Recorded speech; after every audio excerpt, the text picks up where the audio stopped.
Hi, everyone, and welcome to No Kill in Motion. We've been talking to Claudine Vass from No Kill Rosenberg, No Kill Katy, and other advocacy in Texas, and Chelsea Gerber, former animal control officer for Katy, Texas.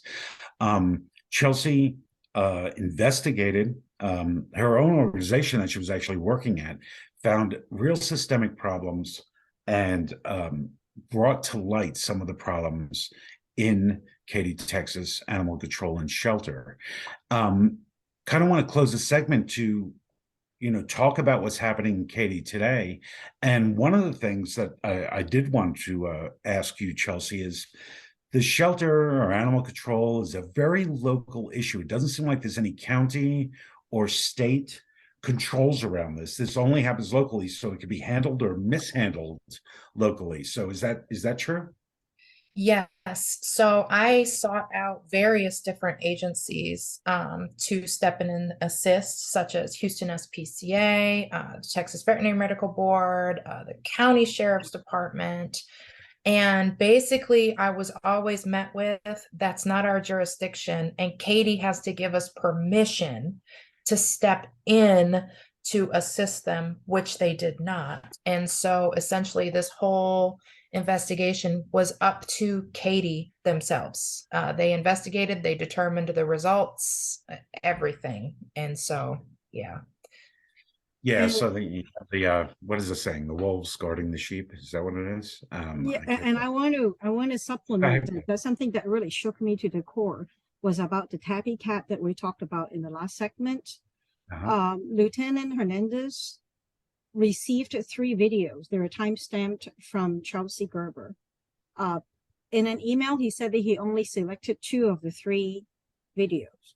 He said that's all he needed. Then in a conversation with another investigator from an agency in Houston, the reasoning that he came up with that was possible to him was that the tabby cat, while was under in the process of actively dying, did not die. It was because Chelsea Gerber walked into the room, turned on the light, and startled the dying cat and prolonged the process. That's what he told the other investigator. And I just Well, really, yeah, I think we all know how Fatal Plus works, and it's not light sensitive. so, So that's an so absurd. that's the kind of people investigating their own kind. It was So very cherry picked. The evidence that was used versus what was submitted was very cherry picked. The evidence that was shown to other agencies was very, very minimal. In fact, I'm not even sure what was shown to whom or where. There's no paper trail on any of that. So that is extremely concerning. So, Katy went through the trouble of settling with you, Chelsea. So I have to believe that they understood that whatever they were working on, they wouldn't win. You don't generally settle if you feel completely justified in any of the evidence that's been presented. We still have the same 2 animal control officers that are there, the same supervisor and the same other person. I don't know if they hired a third person in the position you were in, but the basics of the issues are going to be unlikely addressed with the exact same people in this exact same positions. I knew that Katy did make some changes. I'm not saying that the changes were what needed to be made, but they did take the pressure from the community, and they did have to do some things. And I'm not sure of the efficacy of those or not. Claudine, what did the city actually change, and what's happening there now that you know of? um I around 2 years ago this time, as soon as we found out about this incident, we as a nonprofit like For Pets Alive offered the city $2,000 worth of vaccines because they were not vaccinating upon intake. So that would be a good thing to do, because we were suggesting to them to open up the facility for adoptions, for local adoptions. And at the same time, with that happens, that means they're going to have foster homes and volunteers, and all the good stuff would start coming in. And it was a very, very simple implementation plan with a very generous offer. They turned us down, but we were glad to see that they said that they're going to start in vaccinating. And they did buy some of those 10-in-1 vaccines from the feed store. Even though it was a whole lot more expensive, it was about 4 times the price if you buy, than buying it bulk. But they said that they're going to do it. And then they set up an advisory board to oversee the shelter, to take recommendations and to get creative. And I think from that board, they did buy some new cat cages. They also built some new play yards, and they reinforced the fences, right, Chelsea? And some of those things, right? Mostly cosmetic updates is what it appears to be to me. Yeah, for me, the most severe thing that they were doing was they were killing animals in the van before they even brought them to the shelter. Has anything been done to ensure that? I know they talked about the definition of euthanasia and the 72-hour holding period. But are these being enforced, even if they did put something there?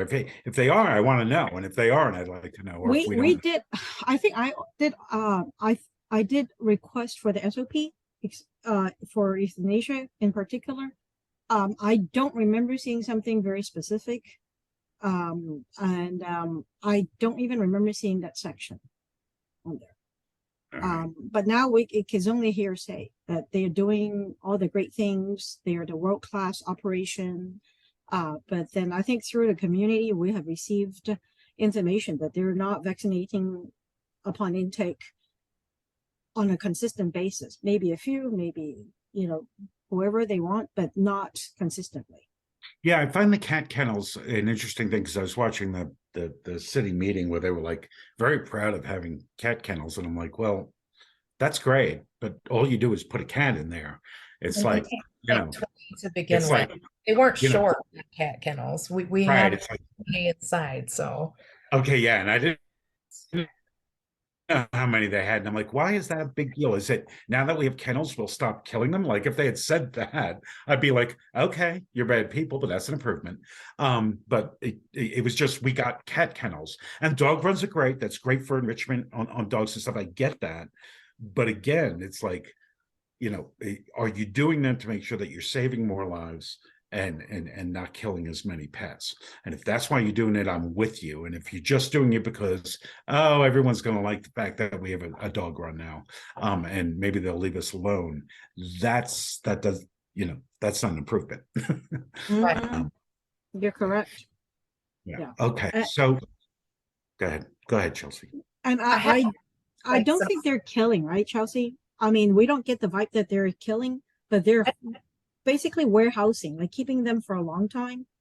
I don't believe their euthanasia rates are far what they were. And it seems like they're allowing volunteers in now, which is great. They're walking, taking videos of them walking dogs and networking them. Great. But your integrity is already destroyed. We can't trust what you're doing now because of what you did 3 years ago, and you expect us to buy into new paint means that you're a good person and being nice to the dogs. There's still no adoption program, no vaccination. They had puppies born not too long ago that took like a week to get out. Half of them were dying, no heating pad. So I still think there is a severe lack of good foundational leadership in order to embrace these successes that they're claiming to have made. Well, and I mean, that's the foundation of no kill, right? Is compassionate, hardworking leadership. It's one of the 11 programs and services of the no kill equation. Without that, nothing else really falls into place. And the fact that the leadership is exactly the same as it was when you brought 40 gigabytes of evidence to the chief of police to say, this is what I found wrong. And they were essentially exonerated, except for some paperwork allegation. I'm really worried about Katy, Texas, and where it can actually go from now. Is there, I know, Claudine, that you're still watchdogging them and trying to bring things forward. Chelsea, are you still involved with Katy and trying to make the changes there that need to be made? Well, I am still advocating for accountability. I'm still desperate to get somebody to go in there and do a legit investigation, because even me myself, I've looked at the report over and over, and they put their own evidence in there that incriminated and made it clear that these guys have violated, they've committed misdemeanors, potential felonies. So that is kind of the issue for me. I can't trust that a dog is being cared for when your employees are corrupt. And now you have council members kind of backing this up who at one time weren't, and making excuses. Well, because the mayor told us we had to.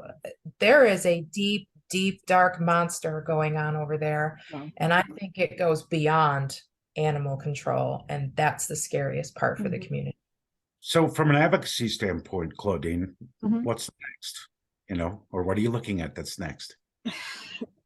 I honestly don't have an answer to that, because like Chelsea said, there is a something really much deeper than just animal cruelty and usual government resistance to change. There's something deeper than that. And it also seems that, the 24,000 people in Katy, for some reason, they're not as vocal as we wished they would be. And we're talking only about 250 animals a year that they have in the facility. I mean, I think it's an easy way to solve the problem is to open it up for pet adoptions and do it well. But there is something that's putting a big roadblock right now. And now it's election time. Some of these officials are on the ballot, even though they're unopposed. And I would say, please do your due diligence as a voter, and ask them the right questions, and ask those really tough questions, because this cannot go on. Well, one of the things I say, about, I think we all say this about this type of situation: 3 full-time employees plus volunteers, and we're talking about, you said about 250 animals, less than 300 animals a year. This is not insurmountable in any way, with that kind of resources. And they seem to have a decent shelter, and they've repainted it or put in a dog run and improved it, the physical infrastructure. But if they haven't improved the rescue partnerships, if they haven't improved, why they don't have adoptions if they have this lovely facility is beyond me. And if I'm a citizen of Katy, and I'm paying taxes for the animal shelter, I'm happy to pay taxes for the animal shelter, obviously, who I am, but I expect them to perform. If I'm going to pay the taxes, I want you to save lives. I don't pay you to take them. Right. I pay you. That's why I pay those taxes happily. So I do hope the community stands up. I mean, Claudine, we know that the community does stand up if we can reach them in the right way and offset any of the misdirection that sometimes comes from the people, and that's what we have to do. But yeah, or they keep going. I feel like that's what we're battling. I think that's what the city is battling big time right now, is they're just misdirecting at every turn. But then here I come behind them with evidence that says, no, that's not what this was about. This was never about stray cats and TNR. This is about officers who intentionally were cruel and torturing animals, and yet they're going out and writing tickets to civilians for being cruel and torturing animals. That it's no, they should be held to a higher standard. I agree. absolutely. All right. Well, I'm going to end there because I don't think we can go much further. Maybe we will have another segment another day. Okay. I hope anyone out there actually muddles through. We had a couple of technical difficulties. Hopefully everything comes out okay in the recordings. Chelsea, thank you so much for what you did, and thank you for being here today. I think it's really important that people like you stand up. Yeah, she's an amazing young lady, it's a great learning experience to work with her, because animal cruelty within the government facility was not something common before, but now we know, and we should have we will put a plan together, to try to deal with that particular issue, because it's as of now in Texas, these government employees have immunity from animal cruelty, which is really mind-boggling to us. So, but we want to thank you, David, for having us here, because we have several other shelters that have a lot of stories to tell too. So I know you. thank you so much. You have a lot of work doing in there, and good luck, Chelsea, with whatever you keep pursuing on this. Yeah. Thank you. Thank you. All right. Thank you for joining No Kill in Motion. We'll see you next time. Thanks all. Bye.